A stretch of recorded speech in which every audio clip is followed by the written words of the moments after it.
boyfriend planned for us to get our marriage certificate on May 20th, but I waited all day from morning till night, and he never showed up. I called him dozens of times, but it was always busy. Half an hour before City Hall closed, I received a photo from Phoebe. In the photo, Jasper was holding a pregnancy test report in one hand and caressing her not yet showing belly with the other, looking utterly doting. The message was quickly deleted. A moment later, Jasper called me. Adeline, I was drugged a month ago and made a mistake, but the child is innocent. I have to take responsibility. Don't worry, once she has the baby, I'll send her abroad. It won't affect your position as my wife. Don't you like kids? Once the baby is born, I'll have them under your name, and you'll be their only mom. When I didn't say anything, he added, sounding a bit guilty. Phoebe is very emotional because of her pregnancy and needs constant care. You should go home first. We'll talk about the certificate after she has the baby. I clenched my phone, smiling bitterly. Jasper, why would you think I, the heiress of New York's Johnson family, would want a man with a tarnished reputation? I took a picture of the scene and sent it to his archenemy. Does your offer still stand? Over the phone, I heard the doctor's reprimand. Phoebe's family, she's been pregnant for over a month. How could you sleep together? What kind of husband are you? So irresponsible. Jasper instinctively wanted to explain but was distracted by Phoebe's weak cough, so his explanation turned into an apology. Sorry, I'll be more careful. My fingers tightened as I took a deep breath and made a decision. Jasper, let's break up. Hearing my words, the initial guilt evaporated, replaced by a flood of blame. Cora, what are you throwing a fit about?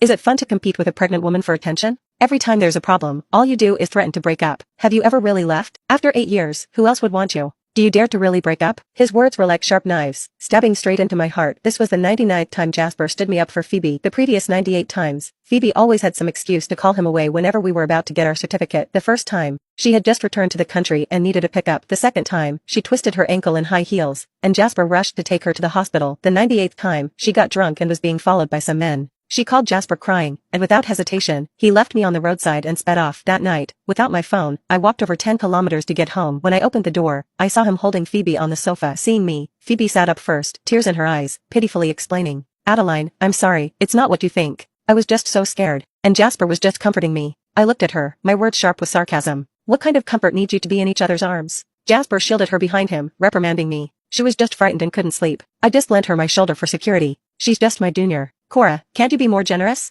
Stop being jealous over everything. You seem so bitter and mean. That night, we had a huge fight, and just like now, I suggested breaking up. But back then, the breakup was mixed with sadness and grievance, wanting comfort, wanting someone to coax me. Every time it was the same. Every time he stood me up for Phoebe, I'd get angry and suggest breaking up. But within a couple of days, I'd fall for his sweet talk and forgive him, never thinking that this would become a weapon he could use to stab at my heart. Not hearing my answer, Jasper realized he was too harsh and softened his tone. All right, Adeline, stop being petty. I didn't mean it. I just made a mistake every man makes, and it was planned. You know, in our line of work, these things happen often. I really couldn't prevent it. I promise you, I won't let her threaten your place as my wife. Once the baby is born, we'll get married, and I'll give you a grand wedding. Don't be sad, okay? Where are you now? Still at City Hall? I'll come pick you up. Before I could speak, he was drawn away by Phoebe's groans of pain. Phoebe's not feeling well, she can't be left alone. You take a cab back first, and later, I'll buy you your favorite crawfish. The call ended, and I stared at the black screen of my phone, laughing until tears came to my eyes. Jasper, why do you think I, the heiress of New York's Johnson family, would want a man with a tarnished reputation? And why do you think someone like me, a beauty queen of Southwest F4, would be unwanted? Watching the crowd disperse at City Hall, I snapped a picture and sent it to his archenemy, Lachlan, the playboy of New York, captioned, "Does what you said about the certificate still count?"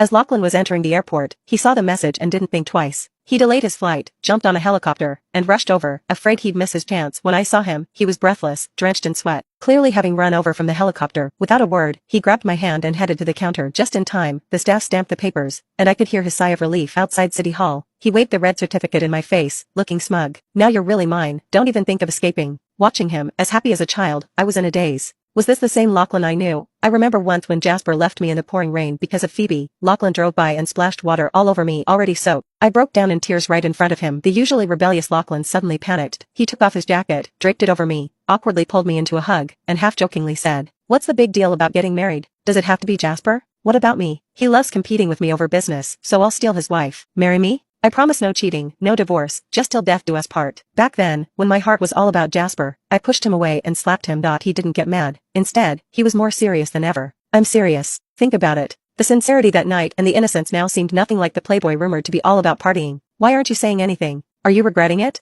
Lachlan's voice pulled me back, and I shook my head at him. "No." He then relaxed, taking my hand and saying, "Come on, I'll take you home." Thinking about how he rushed here breathlessly, he must have something urgent, so I said understandingly, "If you have business, you can go ahead. Don't worry about me." As soon as I said that, his assistant, who had been waiting for a chance to speak, finally interjected. "CEO, the lady has spoken. We need to hurry, or we'll miss it." Lachlan then explained that he was supposed to fly to the Middle East for a big project today but delayed it to rush over when he saw my message. This reminded me of a time when Jasper, as a core researcher of airplane parts, was invited for international exchange. It was right when I was having surgery for a cervical tumor, and I reluctantly asked if he could leave a day later. He held my hand and comforted me helplessly. I'm going for work. It's an organizational arrangement, not for fun. Stop fussing. I'll come back as soon as it's over, okay? But that night, just out of surgery, I saw on Facebook someone sharing a photo of him passionately kissing Phoebe abroad. Turns out, love and not love were already clear. Feeling moved, I patted Lachlan's shoulder, signaling for him to go. He instructed the driver to take me home and then left reluctantly. As we parted, I noticed a familiar Porsche Cayenne parked at 12 o'clock in the distance. With Jasper getting out of the car, Jasper approached, looking at Lachlan's departing figure, and asked, "Who was that?"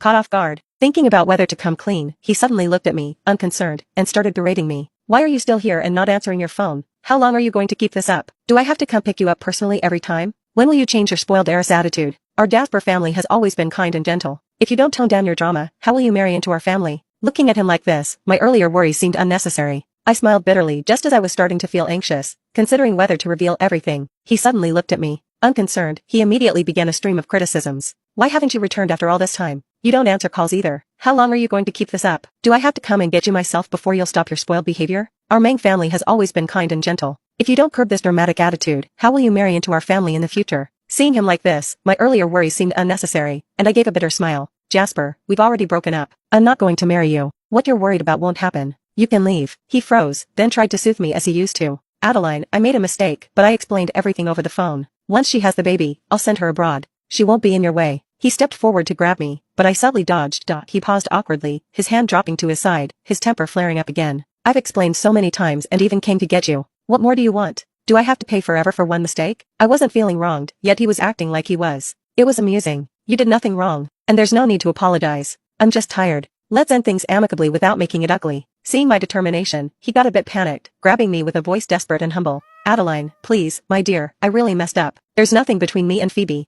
She's just a junior colleague. That incident was an accident. I love you, only you. Please, let's not fight. Come home with me, okay?" I stepped back to avoid his touch and bluntly exposed him. "Last month was an accident, but what about last night? When I was excitedly waiting at the city hall to marry you, where were you? At the office, a hotel, or in Phoebe's bed?" He staggered back, clearly flustered, and after a moment, apologized sincerely. "I'm sorry, I drank too much last night." As he spoke, he tried to grab me again, attempting to sweet talk like before, but Phoebe's call interrupted him, and hearing the familiar ringtone, he hesitated. Looking at my expressionless face, I knew it was a ringtone he set specifically for Phoebe. I mocked him. "Go ahead, answer it. She might get emotional and affect her pregnancy." He didn't catch the underlying meaning, genuinely released me, and answered the call. As he stepped away, he even complimented me. "You're so understanding, thank you." Watching him pace back and forth, getting increasingly anxious, I found it amusing. That moment, 8 years of relationship felt like a joke, silently declaring my foolishness. As the call wrapped up, he turned towards me, looking conflicted. When I looked back, there stood a man marked by time, respectfully addressing me. "Madam, Mr. Lachlan sent me to pick you up." Jasper returned just in time to see this, his eyes filled with unease. "Who is he, and why did he call you madam?"